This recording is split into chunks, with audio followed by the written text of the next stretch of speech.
Right, to confirm we're now live and the meeting can now commence. Well, thank you and welcome, members. Before I start, I'm sure colleagues will join with me in re-emphasising the Merseyside Fire and Rescue Authority's absolute commitment to justice and equality, reminding members that we have a legal duty to positively promote equality. I welcome Councillor Finneran as a returning member of the authority, and I'm sure we all send our grateful thanks to Councillor Arnold, who has left the authority, with our best wishes. I also congratulate members who have been reappointed to the authority, many with fantastic majorities at the last local elections. How strange world we live in. Okay, so welcome and introduction. I'll explain how the meeting will work. We have done this before. All microphones and cameras should be switched off during the meeting proper itself, with the exception of my own and the presenting officer and the meeting facilitator. Now, leaving the meeting, should anyone leave the meeting for any reason, the meeting will continue unless it's no longer quorate. Privacy and confidentiality. Please ensure that any items relating to personal, private or confidential or exempt information is not visible through the camera. On-screen sharing, and because press and public will have access to this meeting. Recordings, please be advised that all proceedings of the meeting will be recorded and broadcast on YouTube live for members of the public to see. Etiquette, please ensure that when you are not speaking, your microphone remains on mute and your camera is switched off. Questions and comments. If you wish to speak at any point, please turn on your camera and raise your hand. The meeting facilitator will then unmute your microphone and invite you to speak at the appropriate time. You should then click to confirm, you have to do that yourself at your end, to unmute your microphone, state your question or comment. The guidance here is not to try and unmute yourself. The meeting facilitator, Kelly, will do this for you. There may be a slight delay, then you'll be prompted to allow yourself to unmute. And please select it says a blue button to unmute. Approving items. When I request you to approve or note an item, I'll ask you to turn on your camera if you want to. And the meeting facilitator will then unmute everyone. If you have any issues, this will be your opportunity to raise them. Silence or muting will be taken as approval, as the default decision. I can confirm that the following members are in attendance.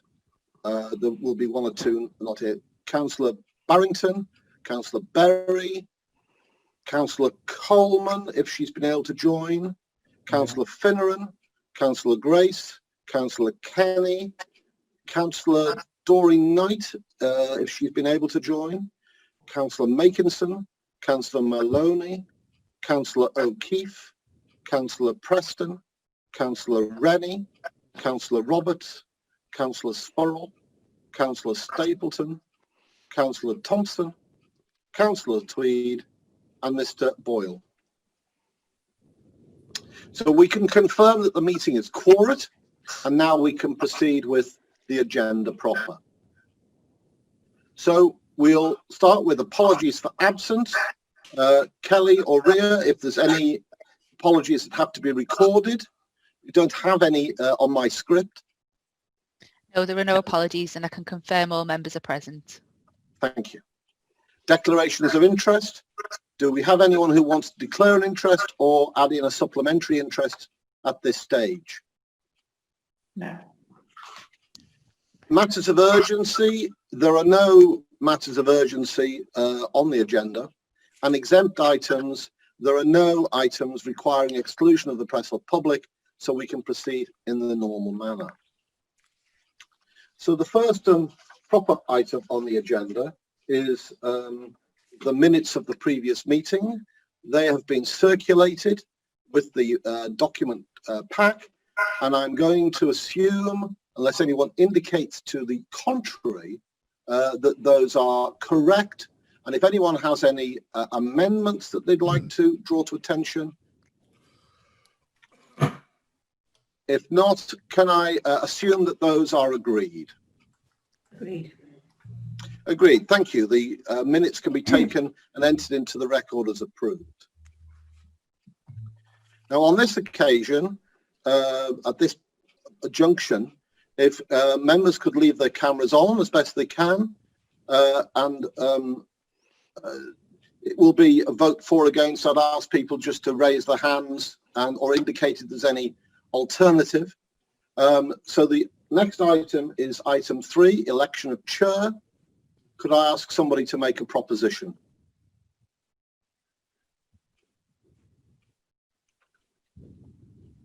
Councillor Kenny is indicating chair.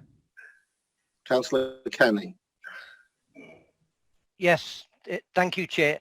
I'd like to nominate yourself, Councillor Les Byram, as chair for the coming year. I'll second that. Thank you. Proposed and seconded. If there's any alternative, is that agreed? Agreed. Thank you. I'll enter that in the record. And I am, again, weird circumstances, just like the last local elections in May. However, I am grateful, and I know that the authority will be going into a period of great change, as the fire service will, as our country will. And it will be a job for us all to do, and my privilege to be the chair during that period of trying to ensure we get the proper resources that we need, and that we maintain our position with our great officers and staff as the lead authority in the country. And we are privileged to have been in that position, and I think we need to lead by example in that respect. So we next move on to item 4, and that's the election of the vice chairs. And I would propose councillors Kenny and Roberts for the 2 positions as vice chairs and chairs of the main committees. Would there be a seconder? I'll second that, Chair. Yeah, I'd second that. Thank you. So any alternatives? Would that be agreed? Agreed. Agreed. Okay. So at this stage, if members would like to, you could turn off your cameras. The sound will be muted, and this will preserve bandwidth, apparently. So then we will move on to the next substantive items, which is just to say I would just like to thank my 2 vice chairs also for the work that we have done this past year. We've had a momentous year, and we did a lot of lobbying at the fire conference and in many other ways. It's been a good team, and I very much appreciated working with you.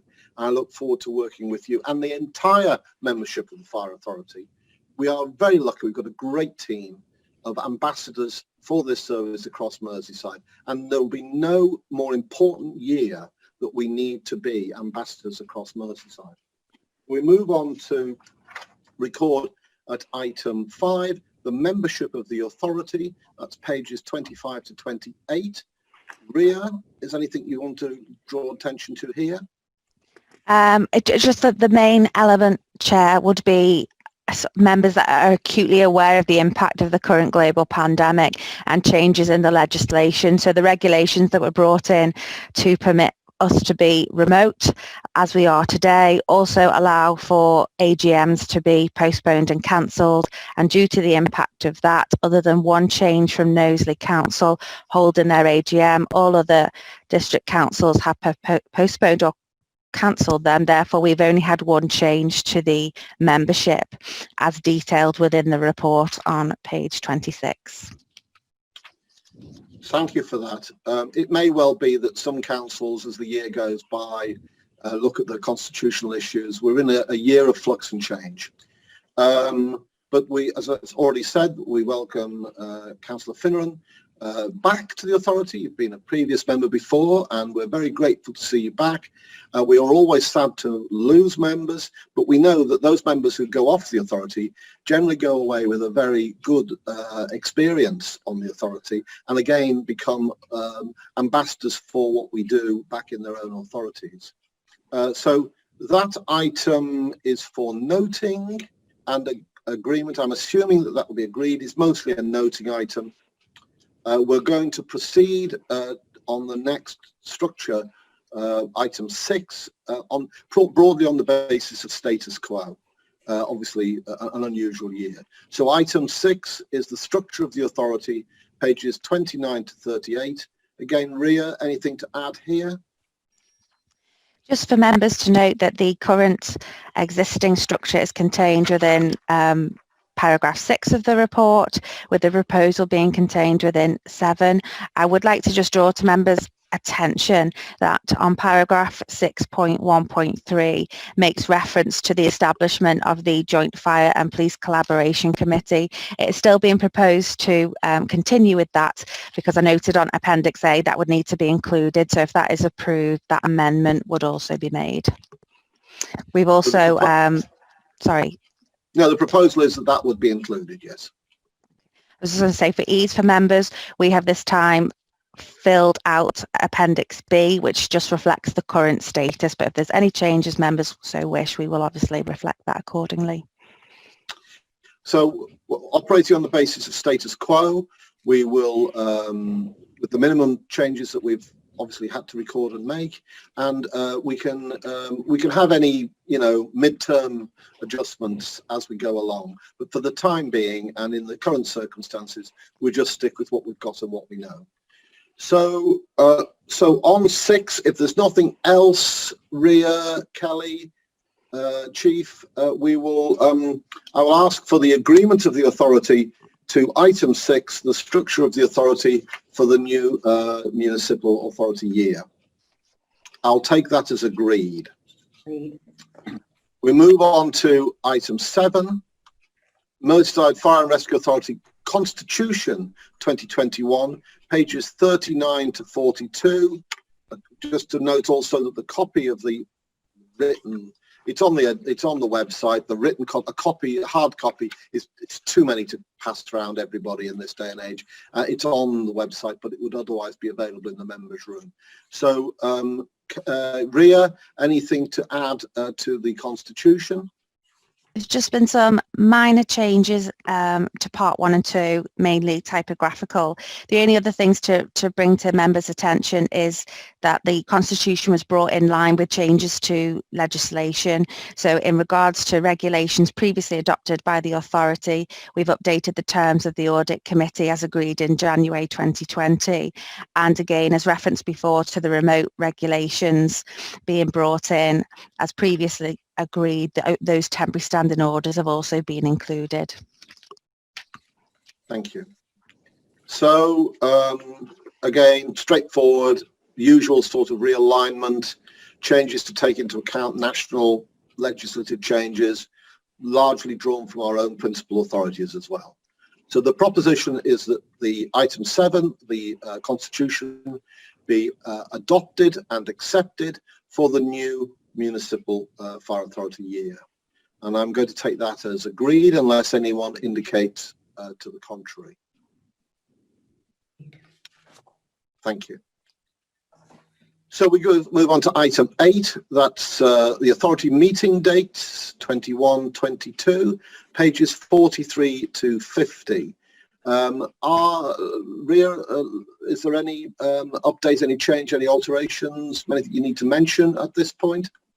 The thing I would like to bring to members' attention is just one change to the provisionally agreed date from 2020 to 21, that being the strategy day changing from July to September, and the purpose of that is to reflect to be more efficient for members really, and effective for them to be able to review the current situation, as by September we'll be able to offer members a more comprehensive option in regards to the IRMP. So it was felt that this would be more beneficial for everybody to slightly change that date. As mentioned within the report, there are the scheduled meeting dates for the proposed station visits still contained in there, but obviously it's all subject to the current climate with regards to the pandemic. But again, with the remote meeting regulations up until the 7th of May 2021, the authority still has the authority to cancel or amend any of the dates without the need for notice should it require to do so. Thank you, Rick. The station visits are an informal arrangement for members. Obviously, we need to publish the formal meeting dates because the public would have the ability to participate in or watch at least those. So the proposal is on the basis of maintaining a status quo to adopt the authority meeting dates, and then we could make changes as we go along as required and to take stock of emerging circumstances. So thank you again to our officers and democratic services for facilitating, as usual, fantastic sort of arrangements we have for meetings and recording of minutes and so forth. So the proposition is that the authority meeting dates, item 8 is agreed and adopted. And if there's no message to the contrary, we'll accept that. Item 9, member allowance payments 1920, pages 51 to 56, is for last year, for the year up till today.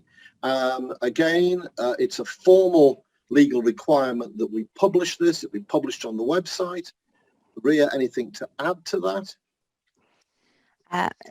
It's all contained within the appendix, so all the obviously is a legal requirement to publish as such, but all the details are contained within that appendix that it has been published.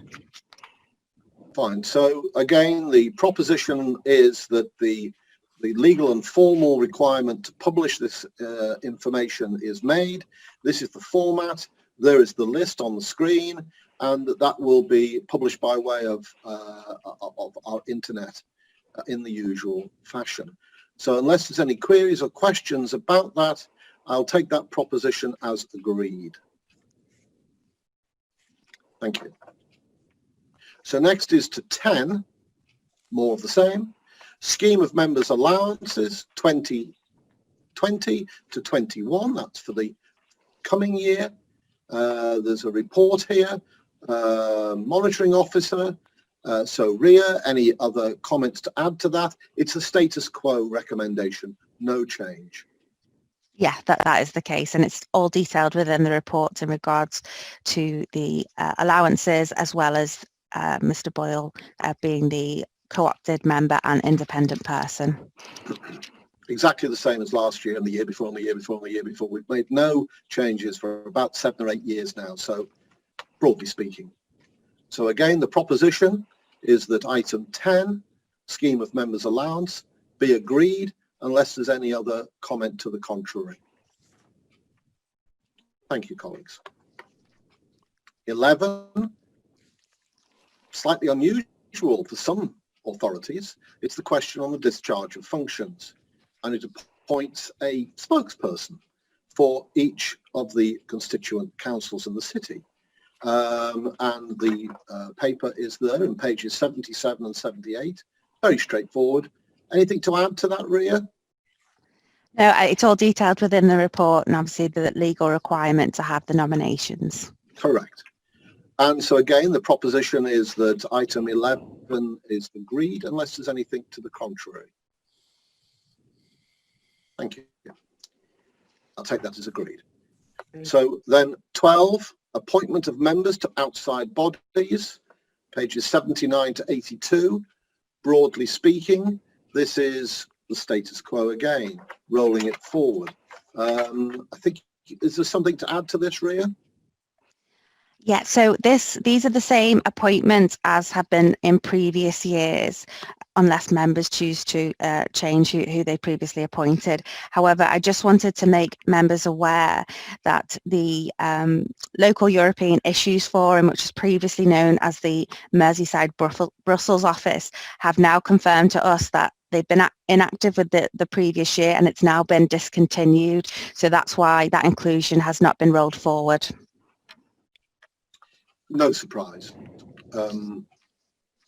So with that, again, it's just we can fine tune this as the year goes by. It's just to accept the status quo rolling forward.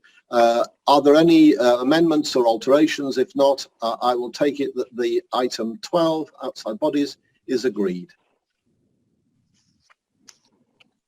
Thank you. 13 is approved conferences and outside meetings, pages 83 to 86. Again, bringing forward or rolling forward from last year. Anything to add to that?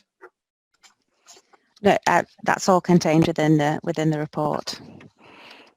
Thank you. The proposition is that that is agreed. Unless there's any to the contrary, I'll take that as agreed. Thank you. Next, 14. It's something that we have on our agenda from year to year.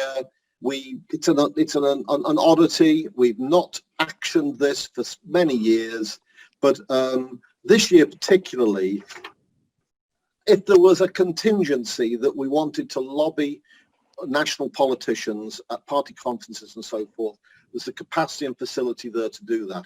So my recommendation is that that be left in abeyance, left on as approved, in abeyance, no action taken unless we need to do something about it, in which case we can look at that certainly. But the proposition at this time is to agree it, but not to action it. Unless there's any alteration to that, I'll take that as agreed. Thank you. 15 is the service delivery plan, 1920, end of year report, end of term report, pages 89 to 166. And so I'm going to pass over to the Chief to speak to the service delivery plan. Yeah, thanks, Chair. Members will be aware the purpose of the report is to request that members scrutinise the performance against the objectives and performance targets and outcomes as set out in the service delivery plan for 2019-20 for the period of December 19 through to March 2020, and that members approve the attached report for publication on the website. And this is the end of year report, which is a culmination of all the work done to date. So we'll touch on some of the work in relation to the RMP, the service delivery plan, and the functional plans. If I may, I'll just focus in particularly on the key and benchmark performance indicators as contained within Appendix A, which is that said report in the end of year. It's really positive reading in relation to how the service has performed over the course of the last 12 months. You will see the vast majority of those indicators are green and our performance has been strong. If you look at the total number of emergency calls, reducing significantly, there were 6,536 fewer calls this year than the previous year. If I pick out some of the other specifics, the total number of instances reduced proportionately. The total number of fires in Merseyside has reduced significantly from 7,304 to 5,638, which again, 2,155 fewer incidents of fire across Merseyside. It's then broken down into primary fires, but I will particularly pick up in relation to the accidental dwelling fires. Last year, there were 867 accidental dwelling fires in 2019-20. This is the lowest number of accidental dwelling fires in the history of Merseyside Fire and Rescue Authority, and that's testimony to the hard work and tenacity of our firefighters and our prevention staff who have in the previous years certainly been able to get across the thresholds into many of our most vulnerable communities to provide them with fire safety advice and smoke alarms. There may well be some challenges as we move forward in regards to continuing that work through the period of COVID, but the fact of the matter is we are making significant inroads and reducing the devastating impact that fire can have on our most vulnerable residents across the Merseyside area. Again, in relation to deliberate fires in occupied premises, that is again down from 150 to 136. And notably, the total number of secondary fires again has reduced significantly, with a very, very significant reduction of 1,731 incidents, or 33% on the number of incidents which have blighted our communities previously. So secondary fires are broadly fires caused down to antisocial behaviour, activity, and the fact that we've seen such a reduction is an indication again of some of the arson prevention teams' activities and the report, but also some of our partners working tirelessly to support us and that extent of the local authorities, Merseyside Police, and a lot of community and voluntary sector organisations which have been at the forefront of that work with us and on our behalf. Special services are a mixed picture. Number of water-related incidents has reduced, number of road traffic collisions has increased, but as members will recall when I spoke to the last service delivery plan update, some of those factors are outside the gift of Merseyside Fire and Rescue Service to redress. Our focus has been around education of young people between 16 and 25, high-risk group, and certainly we've made some significant inroads there. Broadly, road traffic collisions across the piece are a little bit more difficult for us to influence, but we are contributing to the Merseyside Road Safety Partnership in that regard. Total number of false alarms is amber, so there's been some increases, an increase of 100 or so false alarms over the period, and that's related significantly to the use of alarms in the homes of vulnerable individuals as part of their care line systems. That is an emerging and a growing issue for us, but we remain focused on reducing them, because obviously we want our crews to be available for fires rather than false alarms.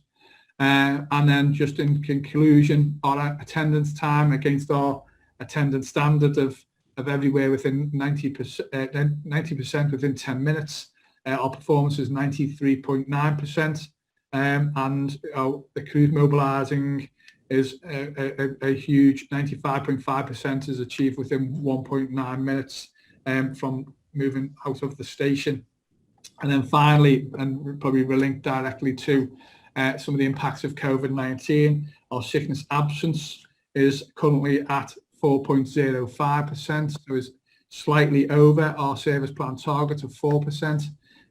But members will be obviously cognizant of the fact that COVID-19 and the requirements for some staff to shield and so on and so forth has had an impact on that. If we were able to remove those COVID-19 related statistics, we would just be under target at 3.95. But again, some of that, some of the work that we've done to date will focus in on reducing sickness absence in the broader sense, but the pandemic has had some influence there. So that's the broad overview of the performance, the outcomes for our communities. There are references within the document which members will have sight of in relation to functional plans and the integrated risk management plan. Things are on track and progressing well, and probably the key aspect of that is the build of St Helens Fire Station is probably the main contributing factor to move to a hybrid arrangement at that location, and we are still confident, despite COVID-19, that will be delivered within 2020, just at the tail end of this year, and we will see crews move into that location at that particular juncture. So again, delivering against our commitments to our communities around our integrated risk management plan. At that point, Chair, I'm happy to take any questions from any members. Okay, well, thank you. And I will take some questions from members if there are any. But the other thing I wanted to say was thank you to yourself, your officers, and all the staff of the Fire Authority for a great year and keeping the county, we always say, the safest part of the country. This has been a very difficult and challenging year, but thank you for all you have done. Are there any queries or questions, assuming I'm still online?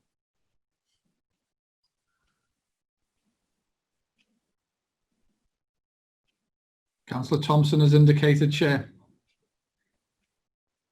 Councillor Thompson. Oh, hi. Can I just ask a question on the page 157 of the report, where it says 14 fire safety inspectors and 6 fire safety auditors have now come through internal development, which is fantastic because I think that's one of the things that came out of the report. I just wondered what the ambition is to increase that number, obviously subject to budgets. Are we moving forward with that to gain more fire inspectors?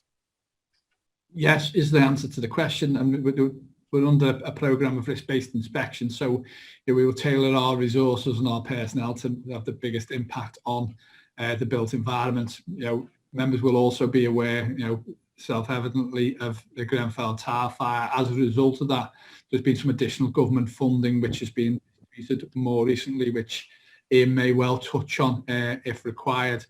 It is one-off funding, so it isn't continuation, and that is problematic to some degree, but the intention will be to utilise that directly because it is ring-fenced towards protective activities in that regard. So we will be utilising that to potentially grow our numbers of protection staff, recognise that there is a significant challenge in relation to changes in relation to the legislation and certainly the delivery of some of the recommendations of the Dame Judith Hackett's review.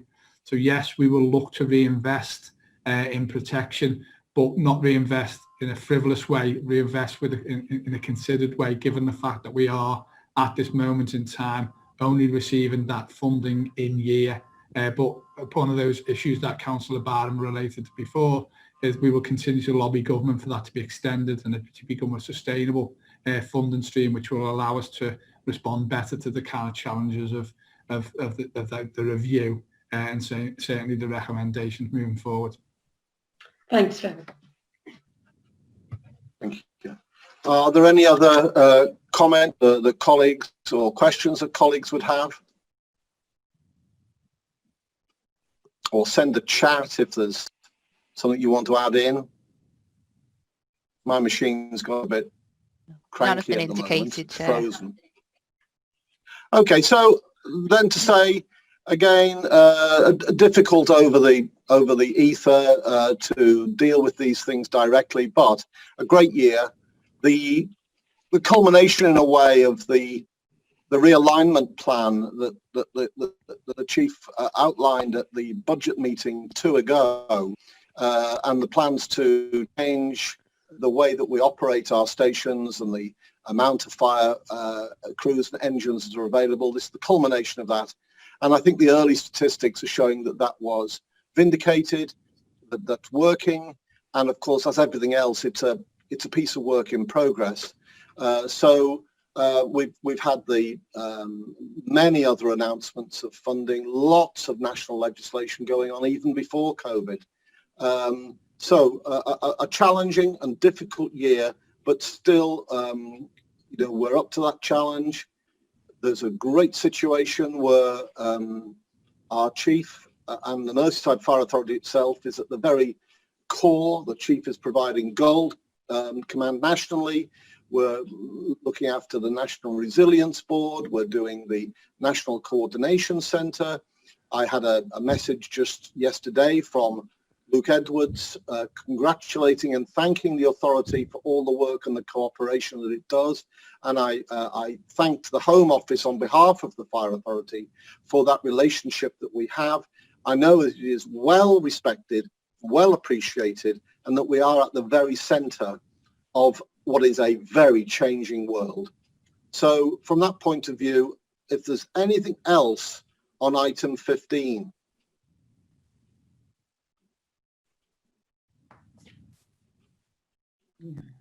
Anyone indicating, Kelly? No, there's no one indicating, Chair. No indication, sorry. Yeah. Nobody indicating. Okay. Well, I'm going to propose that the service delivery plan 1920 is noted and agreed. Thank you, colleagues. So that's the close of the formal agenda. The date of next meeting is in the list for the 15th of October, pending any changes, but that we will have some other online meetings beforehand. And at that juncture, unless anyone indicates to the contrary, I will thank members for their attendance. I will thank our officers once again for all that they've done in this past year, you know, for fire in general, because fires still go on, but for the COVID pandemic in particular, and taking a national lead. They've made us proud, and they've continued to make this county safe. I thank my colleagues on the Fire Authority and all of those that we are privileged to work with. And I look forward to seeing you at the very next meeting. Stay safe in the meantime. Thank you now. That's the close of the meeting. Thanks, Chair. Sorry, I think Councillor Roberts is just indicating. Oh, right. No, sorry, I was just waving by. Oh, apologies. It was a nose. It was a nose scratch. Thank you, colleagues. See you soon. Thank you. Bye. Thank